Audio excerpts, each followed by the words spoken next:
వాంకిడి మండలంలోని చిన్నపట్టేలుగూడ గిరిజన ప్రాథమిక పాఠశాలలో సర్కార్ టీచర్కు బదులు ఓ ప్రైవేట్ టీచర్ విధులు నిర్వహిస్తున్నారు.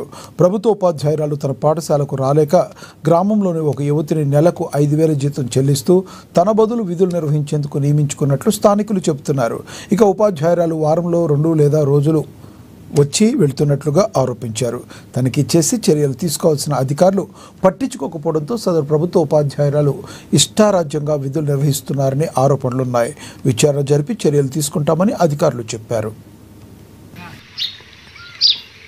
కొమరంభీం జిల్లాలో గిరిజన పాఠశాలల పరిస్థితి చాలా దారుణంగా మారినటువంటి పరిస్థితి మనకు కనబడుతుంది. ముఖ్యంగా ప్రభుత్వము గిరిజనులను అక్షరాస్యులను చేయాలనే ఉద్దేశంతో ఆనాడు ఎన్టీఆర్ రామారావు ప్రభుత్వం 1000 ఉపాధ్యాయ పోస్టులను మంజూరు చేసింది. కానీ ఈరోజు చాలా గిరిజన ఆశ్రమ పాఠశాలలో ఉపాధ్యాయులు సమయపాలన పాటించినటువంటి పరిస్థితి మనకు కనబడుతుంది. అదే సందర్భంలో వాంకిడి మండలంలోని ఇప్పటికే ఒక 6 ఉపాధ్యాయులు రిటైర్మెంట్ కావడం జరిగింది. వారి స్థానంలో ఇప్పటి వరకు ఉపాధ్యాయులను భర్తీ చేయకపోవడం వల్ల విద్యార్థులు విద్యకు దూరమైనటువంటి పరిస్థితి మనకు కనబడుతుంది. ఇప్పటికే జిల్లా అధికారుల దృష్టికి తీసుకెళ్లడం జరిగింది. ఇదే సందర్భంలో కొన్ని పాఠశాలలో రెగ్యులర్ ఉపాధ్యాయులు ఉన్నప్పటికీ సమయానికి పాఠశాల రాక కొంత బయటి వ్యక్తులను కూడా వాళ్ళ స్థానంలో బయటి వ్యక్తులను కూడా నియమించి పాఠాలు చెప్తున్న పరిస్థితి ఈరోజు మన వాంకిడి మండలం గోయగాం గ్రామంలో పటేల్గూడలో దర్శనమిస్తుంది.